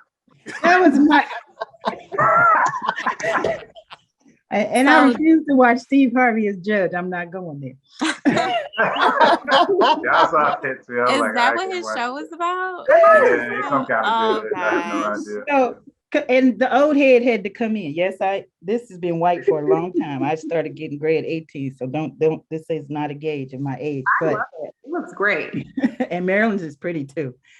But It's how do really you juggle this craziness? Because I just don't want to play the tweet game and the texting game and how do I know I'm being pursued? I think what you guys are saying in pursuit, how I'm understanding it, and you can tell me if I'm wrong, is you're just saying a genuine interest. Somebody's genuinely interested in you. They're trying to get to know you. They're trying to care about you. And then they're basically stepping up to show through their actions that they are. So I guess I have been pursuing women and I just never knew it, because that to me is just basics. I am going to listen to them. I am going to try to think about what they want. Like I've had several women, like people that know me know I don't drink. But I've had several women that I've dated that drank wine. So I will go buy a bottle of wine. I will keep a bottle of wine in my apartment, when I'm dating somebody who drinks wine. I've had I've had people's birthday popped up and or dated somebody over Christmas. And I bought them a gift based off the things that they've told me that they like. So, I guess those were me pursuing, but I just thought that's just being a respectable individual that is in a, not true relationship, but at least in a situation where I want to show the person that I'm at least present and that I care. So, because pursuit to me is like that constant drive after somebody, and it's almost like what Sean was saying, Sean B, almost like a, never be caught type situation, that whole thing of playing hard to get. Because I don't deal with the hard to get. If you're too hard to get, then you need to be gone. Okay. So I got a few. Go ahead, Nyla. I was going to say a few things about what has been said and what you just said. I know you're old head or whatever, if you want to consider yourself like older than me. I'm not old head. What you talking about, girl? I'm young. I date women your age. What's wrong with you? But what I would say, a little piece of advice would be to kind of put it out there that you're being considerate, or you're being like acknowledging what their likes are and dislikes are. So for example, if I went over to a guy's house and he poured me a glass of wine, I'm not going to think nothing of it. But if for your case, for example, like if you know you don't drink and you know you're being considerate to the female that does drink, I would actually point out, you know, I don't drink, not even wine, but I know you do. So I'm just, you know, I thought to bring this bottle of wine because I know you would enjoy it, da, da, da, da. Or even just like the gift, like, you know, I know we've been only talking for a month and I know it's your birthday, but I just wanted to do something nice for you and so on. So I just think like, because sometimes I'm not gonna lie, us women have a hard time of making the connection sometimes when a guy is like genuinely doing something nice for us and we're not, you know, paying attention that he may not be doing, he may not do this for everyone, but he's treating us special. Does that make sense? No, I mean, it makes sense. I mean, I actually, agree with that, because sometimes I do tell people, but to me, that's also part of what I know I'm looking for. Right. I'm looking for somebody who does pay attention, who is paying attention to the fact, because it's kind of like what we talked about a long time ago. How do you know if a guy or a person, period, really likes you? A lot of times you know that because of what are they willing to give up that they naturally do. What are they doing for you that they naturally don't do? That's really kind of telling you. So if you have a person that is out here and like with me, I don't drink wine and I actually bought you some wine. It's not a major thing, but it is a thing to say I am thinking about you. Otherwise, there will be no wine in the house. So I am putting your needs out there. I had another lady, she loved cheese. And even though I do like cheese, she just liked to nibble on the cheese, like little cheese bits. So I found at Kroger that you could buy these little things for like 75 cents that would have cheese and nuts and craisins in them, little cranberry raisin things. And so I just would keep them in the house. As long as we were dating, I would just keep them in the house and I would just give them to her. But then I would let her, kind of like what you were saying, Natalie, I'd be like, oh, I know you like this, so here it is. Mm-hmm. And I think that, I'm sorry, go ahead. So I didn't want to change topics, but you mentioned something about text messaging. That's what I was gonna also bring up. Yeah, Sean mentioned. Oh, you talking about me or Sean? I think both of you actually mentioned it. Because I believe you said like if you're out there, sending text messages and you kind of initiate the conversation first. I was curious to know like what are you saying in the text message? Because from example, like somebody I just dismissed, it's always like, what are you doing? How was your day type of text messages.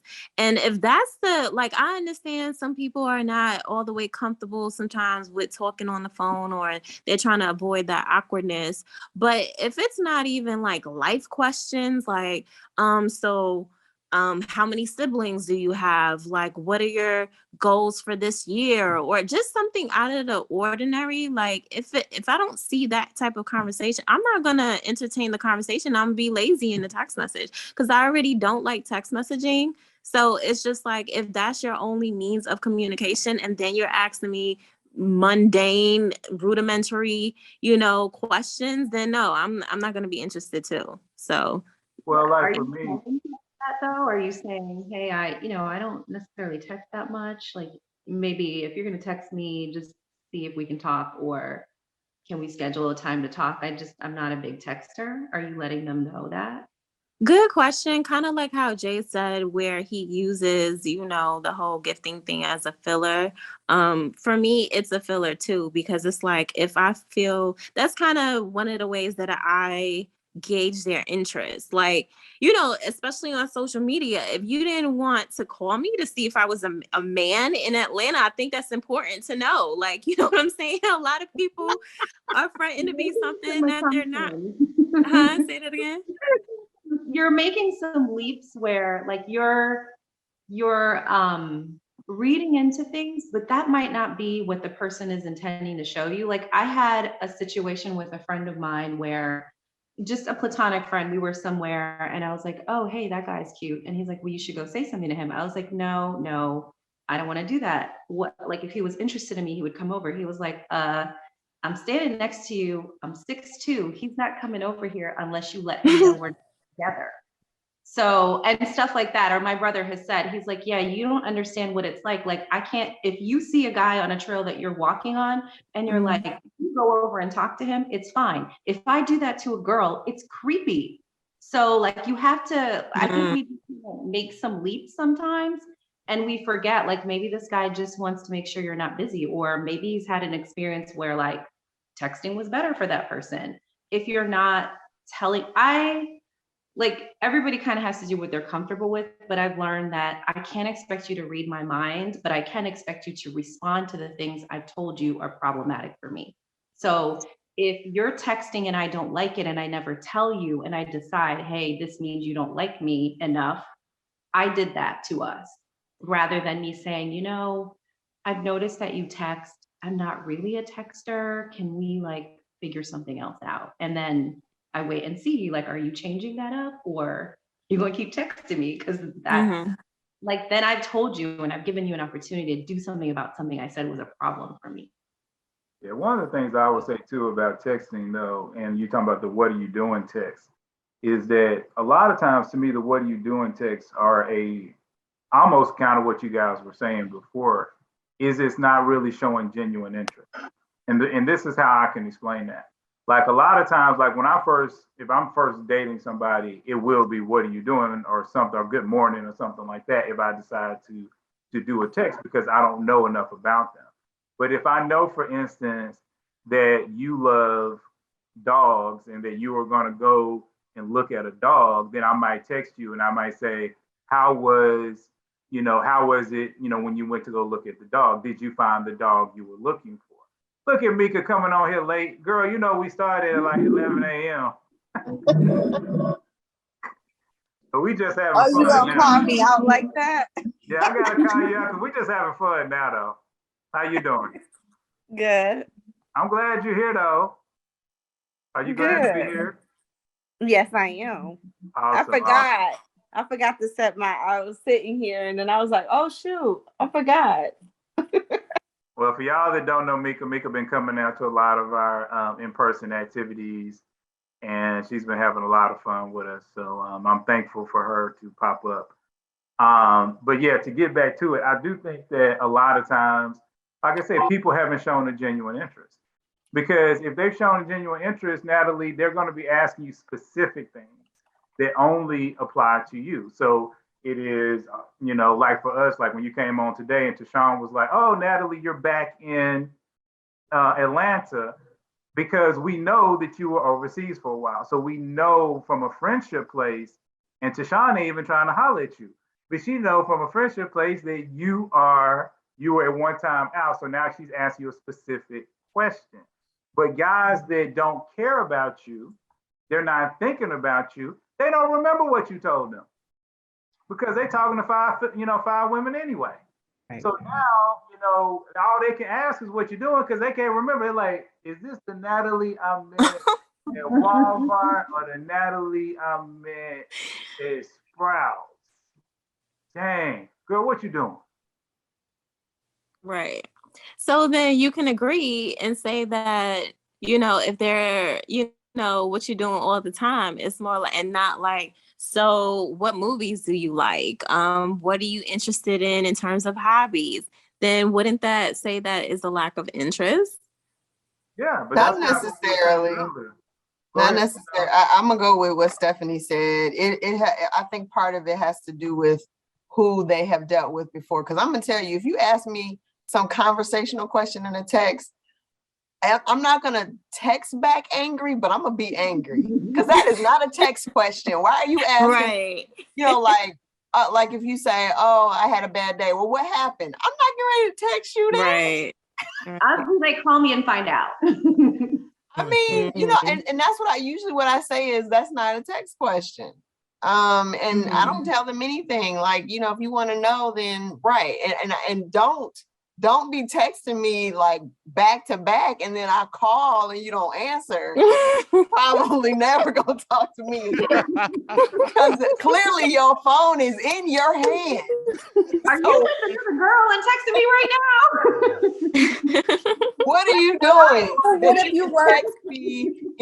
And another thing is, when they get an attitude because you don't immediately text back. Because I tell them this is not a real conversation.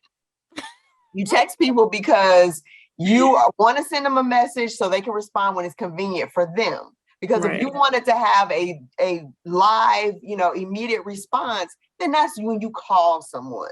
So you text me and I don't text you back. I'm text you on my time and my convenience. If it's important enough for you to get an immediate response, you need to dial my number and call me.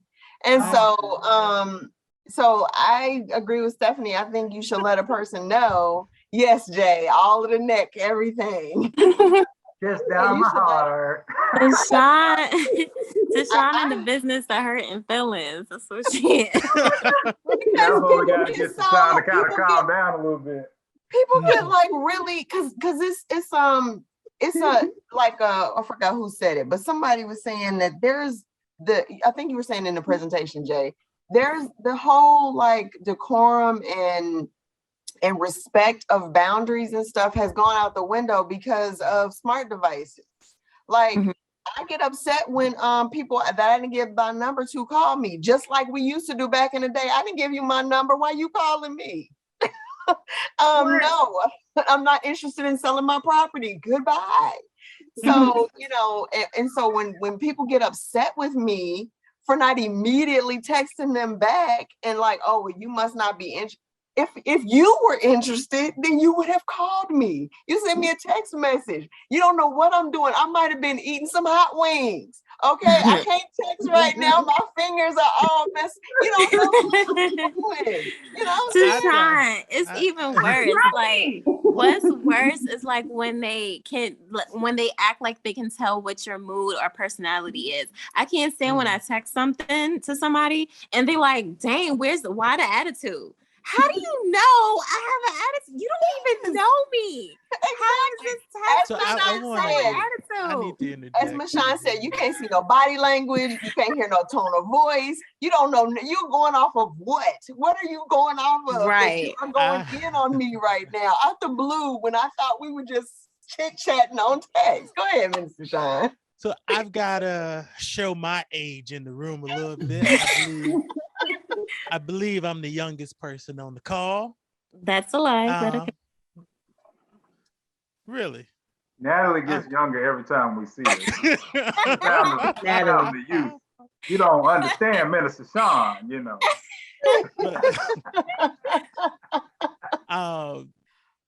Well, I have come to find that when it comes to communication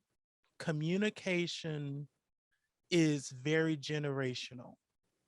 In the same token, I will say that I am in the wrong generation, but I say that because people my age at 28, you don't even want the text. It's a DM from Instagram or Facebook. Now I can't even have your number. Do you have Instagram? Do you have Snapchat to have conversation? Right. And so now that in itself is problematic for me, but that's different story altogether. And so it is definitely generational, and through that, that becomes a problem. And then so when someone are dating cross-generationally, that tend to be a barrier. I'm the person, I'd rather have a phone conversation. And to be honest, if possible, I'd rather see you in person. And I find it that people think it's weird, even from the phone, or even if it is through social media means. Instead of texting, instead of a phone call, let's video chat so I can see your face. But those things are not done. It's looked at as being weird. It's looked at as being, I don't know, it's, I guess, too personal. But if we're talking and if we're seriously looking to have true relationship or to develop true relationship, you're going to get very upfront and you're going to get as you develop over time, you're going to get very personal. Because if the hope is to be at a place where you can say I do and share the space with one another, you're going to smell what each other smell like when you first wake up. You're going to smell what each other smell like when you come out of the bathroom. I mean, that's some very personal stuff. And so I guess I say all of that to make the statement of the generational idiosyncrasies, but also maybe I need some help myself. How do I navigate being in that position, not finding many people who are willing to just have a phone conversation? I give you an example. I remember, matter of fact, this was before I was even, I think I might have been 18 at the time. And I actually had just gotten off work. When I was 18, I was a parking attendant. And I was on my way home and I saw this girl while I was in my car.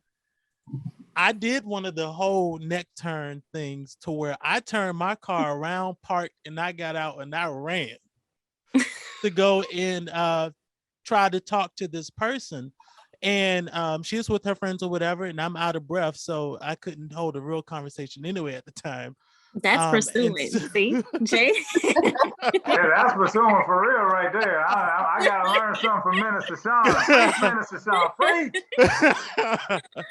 But I introduced myself, told her my name, asked her name, and all I asked her was for her number to talk to her later because she was on her way to do stuff with her friends, and I left. And when we did text, I eventually asked her on a date, and she was like, "Are you seriously asking me out over a text message?"